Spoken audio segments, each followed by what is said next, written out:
आपकी सोच में बदलाव ला सकती है और आपकी सोच आपकी समझ में। इस किताब पर चर्चा कर रहे हैं, उसका नाम है बुद्धा's ब्रेन और इसको लिखा है रिक हैंसन और रिचर्ड मेंडिस ने।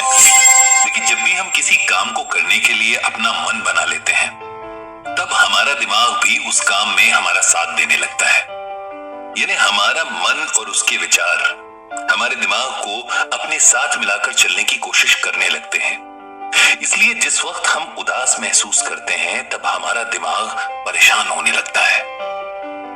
हर बात पर नकारात्मक बातें दिमाग में आने लगती हैं। सरदर्द और चिंता सब एक साथ होने लगते हैं। वहीं जब आपका मन खुश होता है तो आपके दिमाग को कोई परेशानी नहीं होती। आप शारीरिक और मानसिक तौर पर भी स्वस्थ महसूस करने लगते हैं। इसको ऐसे समझा जा सकता है कि आप जो सोच या काम बार बार दोहराएंगे, आपके दिमाग का भी वही हिस्सा मजबूत और प्रबल होता जाएगा। एक टैक्सी चलाने वाले व्यक्ति को हर रोज नए रास्ते और मोड़ याद रखने होते हैं, जिस वजह से उसके दिमाग का एक हिस्सा, जिसे हम हिपोकैम्पस कहते हैं, बेहद मजबूत हो जाता है। लेखक कहते हैं कि इस किताब के साथ आप अपने दिमाग को और बेहतर समझ पाएंगे और उस पर सही तरह से काबू कर पाएंगे। उनके हिसाब से दिमाग के पर्दे पर जो सोच आप आंकते हैं, वो आपके दिमाग को भी वैसे ही तैयार करने लगती है। इसलिए जो ज्यादा खुश रहते हैं, उनके दिमाग के काम करने का तरीका हमेशा दुखी रहने वाले लोगों से अलग होता है। अब बात करते हैं आपके दिमाग की। आपका दिमाग लगभग 3 पाउंड टिश्यूज का बना होता है। टिश्यूज यानी ऊतक, जिसमें 1.1 ट्रिलियन कोशिकाएं यानी सेल्स होते हैं। इन्हें हम न्यूरॉन्स यानी तंत्रिका कोशिकाएं भी कहते हैं।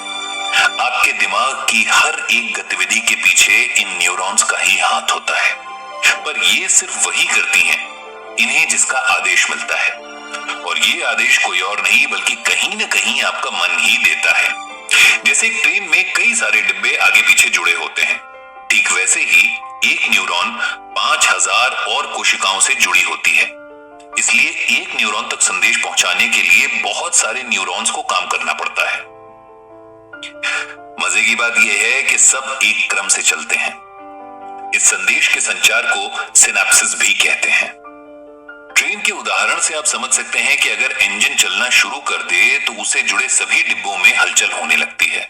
ये सब सुनने में तो एक लंबी प्रक्रिया मालूम होता है, पर असल में 1 सेकंड में 5 से 50 बार तक न्यूरॉन्स अपना काम करते हैं। यानी हर पल आपका दिमाग कुछ ना कुछ कर रहा है। ऐसे में एक गुजरता ख्याल भी आपके दिमाग पर असर कर जाता है। आपके दिमाग में भी कई सारे अलग अलग हिस्से होते हैं, जिनमें अलग अलग न्यूरॉन्स होते हैं। अब आप जो सोचेंगे या महसूस करेंगे, उसके अनुसार आपके दिमाग का वो ही हिस्सा काम करेगा और न्यूरॉन्स में हलचल होगी। अगर कोई हाथों से जुड़ी कसरत करता है तो सबसे ज्यादा फायदा उसके हाथों को ही मिलता है। यानी जिस हिस्से को आप मजबूत बनाएंगे, वो ही सबसे तेजी से काम करना शुरू कर देगा। ये शक्ति है आपकी सोच की। कुछ लोगों को मुसीबत के वक्त केवल नकारात्मक विचार ही आते हैं, क्योंकि उनके दिमाग का वो हिस्सा ज्यादा तेजी से चलता है। वहीं कुछ लोग उस परिस्थिति में अच्छा सोच लेते हैं, क्योंकि उनके दिमाग की सकारात्मक सोच वाला हिस्सा मजबूत होता है।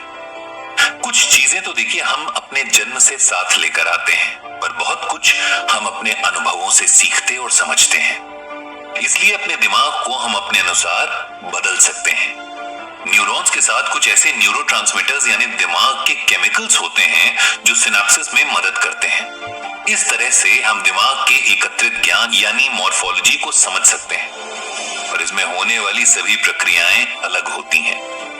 कई बार आपने डॉक्टरों को कहते सुना होगा कि मरीज की दिमागी हालत की वजह से उसे शारीरिक बीमारियां हो जाती हैं। इसका मतलब साफ है कि आपका दिमाग आपके शरीर को भी चलाता है। कई बार सिर्फ ज्यादा चिंता करने से ही बीपी और स्ट्रोक का खतरा बढ़ जाता है। ऐसे में अपने दिमाग को समझने की बहुत ज्यादा जरूरत है। लेखक याद दिलाते हैं कि आज विज्ञान की मदद से हम अपने दिमाग को और बेहतर पढ़ सकते हैं, पर उसे पूरी तरह समझने के लिए 3 ऐसे पहलू हैं जिन्हें जानना जरूरी है। पहला है न्यूरोलॉजी, दूसरा है साइकोलॉजी और तीसरा है कॉन्टेम्पलेटिव प्रैक्टिस। लेखक कहते हैं कि बुद्ध का दिमाग पाना तो किसी के लिए भी संभव नहीं है, पर उनके रास्ते पर चलकर अपने आप को विकसित और बेहतर जरूर बनाया जा सकता है। अब बात करते हैं इन 3 पहलुओं की। सबसे पहले न्यूरोलॉजी, यानी आपके दिमाग का अंदरूनी भाग। इसमें आते हैं न्यूरॉन्स और दिमाग के अलग अलग हिस्से। इसके बाद है आपकी साइकोलॉजी, यानी सोच और विचार, और अंत में कॉन्टेम्पलेटिव प्रैक्टिस, जिसे हम चिंतन मनन भी कहते हैं। बौद्ध मान्यताओं के अनुसार इन तीनों पहलुओं पर जो भी नियंत्रण पा ले, वो अपने दम पर एक सुखी और खुशहाल जीवन जी सकता है।